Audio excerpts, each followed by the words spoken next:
You're listening to the Free to Be Mindful podcast, which provides bite-sized tips for busy parents, educators, and anyone working with kids. These real talk conversations focus on mindful living, mental health, and personal growth, helping all to learn, grow, and inspire with mindfulness in mind. I'm your host, Vanessa de Jesus Guzman, educator, licensed professional counselor, entrepreneur, and mom. I'm passionate about helping folks live life with peace of mind and ease of heart while not losing their, well, you know, here we go.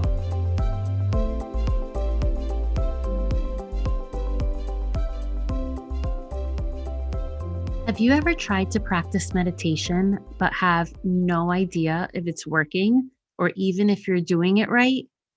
Wouldn't it be awesome if there was something to let you know when you're in the zone, to let you know to do more of that? Well, there is something that does exactly that. It's called MUSE. MUSE is a brain sensing headband that helps you find more calm, sharper focus, and better sleep. It does this by measuring your brain waves and lets you know exactly when you're in a meditative state. It's an awesome tool for kids and for adults alike.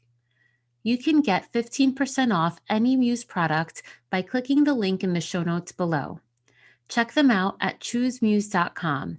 And again, don't forget to use that link for 15% discount at checkout. Hi, and welcome back. I hope that you're feeling good, looking good, and doing better in this world than you were yesterday. First and foremost, I'd like to thank everyone for tuning in to the Free to Be Mindful podcast.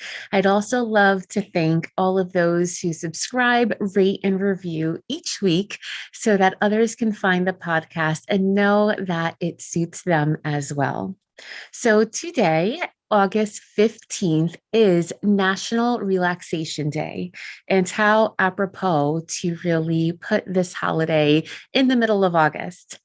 I know some may think, what in the world do we need a day to celebrate that?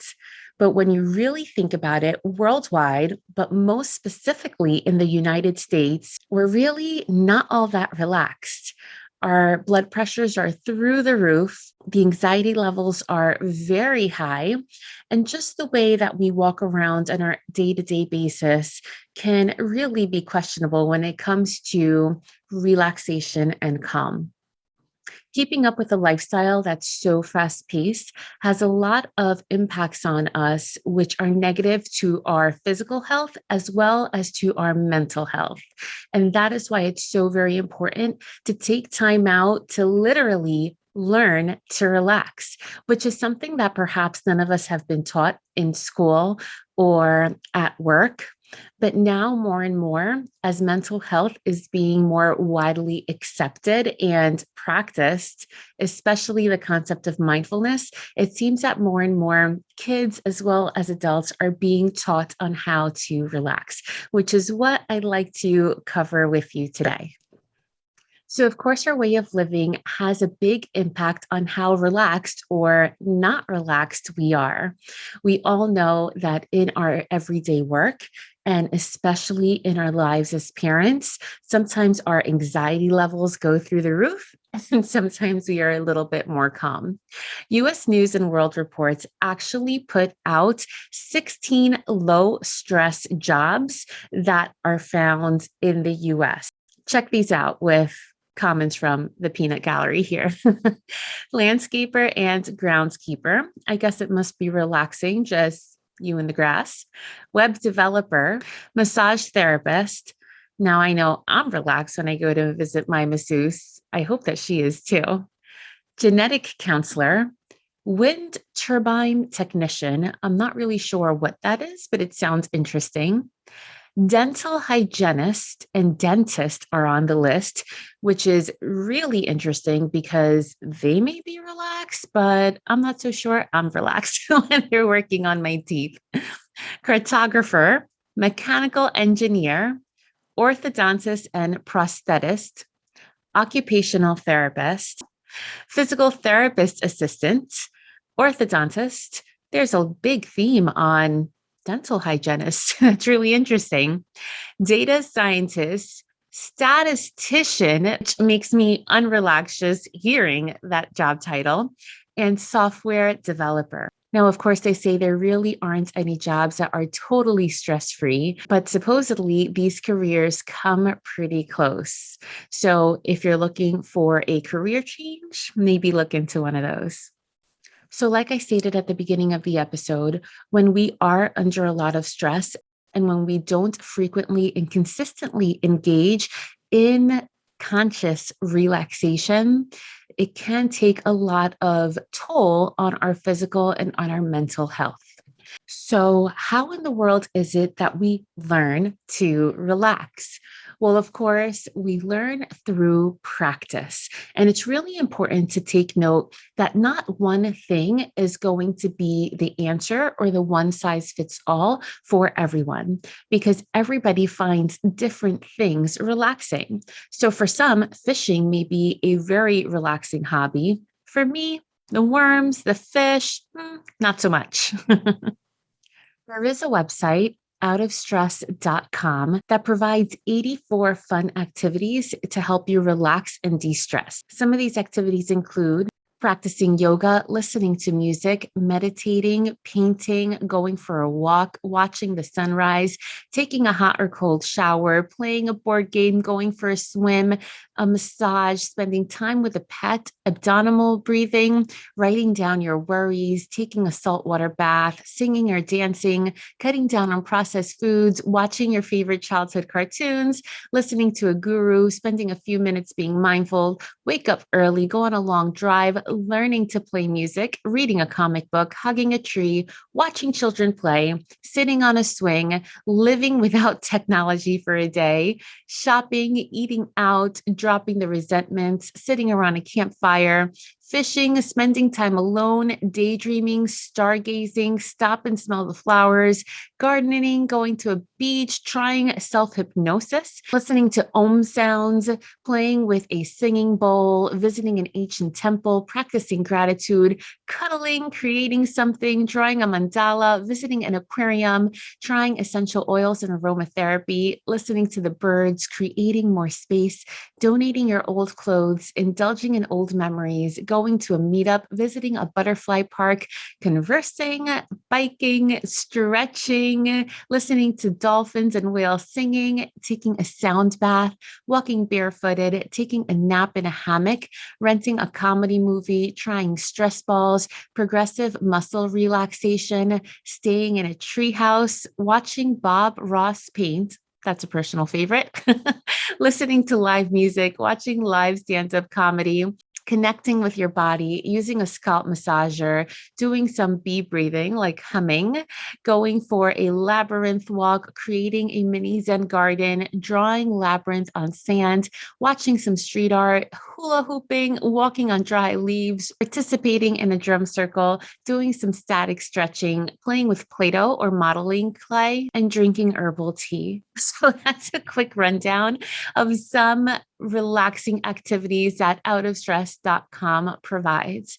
However, just listening to those things, I'm sure that some of them may not have been too relaxing for you because all of us have different interests, which lead to looking at things either being more relaxed or stressing us out. Now, one of the things that that list had was practicing mindfulness. And of course, that's my jam as you're listening to the Free to Be Mindful podcast. But you can do all things mindfully.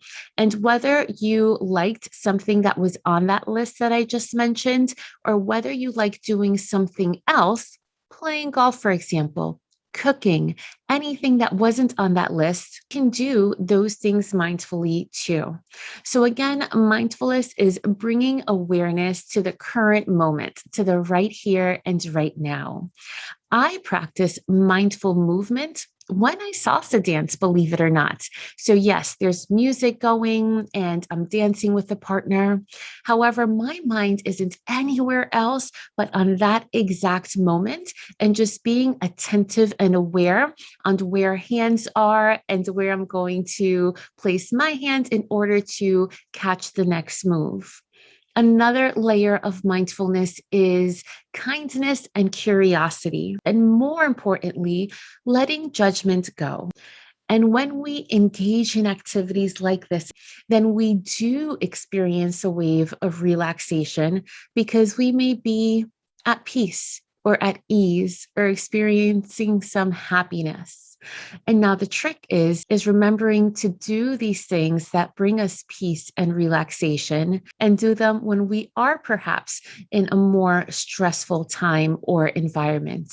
And these things could be done rather simply. So some things that I engage in is having a lotion of a scent that smells good to me.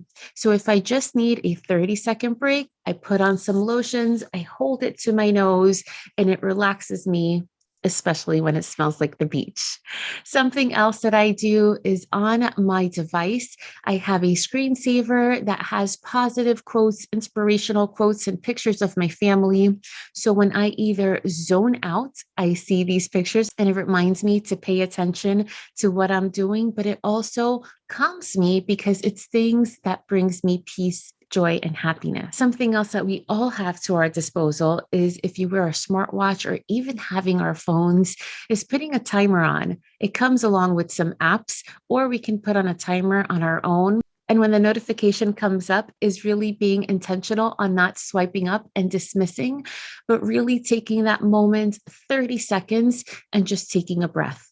30 seconds to look around the space that you're in, to look at where the corners of the walls meet the ceiling, to take a peek outside and see what's happening, to walk and stretch your legs or just stretch in your seat. These are things that we can do regardless of our occupation and regardless of where we are at any given time. And although we can't eliminate stress, we can enhance the ways that we manage the stress.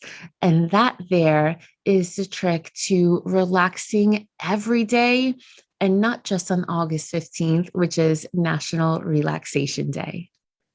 So right now, regardless of where you are or what you're doing, take a breath in through your nose and let the breath go out through your nose. At this moment in time, take this opportunity to intentionally think of the things that bring a smile to your face. Perhaps the people, the events, the activities where you feel most at ease. Think of the last time that you engaged partaking in this activity, attending this event, or spending time with this person. Think of the ease that it perhaps brought to your mind and to your heart. And more importantly, take a moment to think of ways that you can engage in this again and again and again. Be intentional with who you share your space with what you spend your time doing, and most of all, be intentional with creating space to bring you peace of mind and ease of heart. Have a great week. I hope you enjoyed this week's show. It would mean a ton if you took this moment to review the Free to Be Mindful podcast on the platform you catch your favorite shows. That quick and easy act lets me know what you enjoy, and it helps others find the podcast too. And of course, don't forget to subscribe so you can listen along next week. In the meantime, I welcome you to catch me on social media at Counselor V de Jesus. And as always, remember, in a world where you are free to be anything that you want to be, you are always free to be mindful. Catch you next week.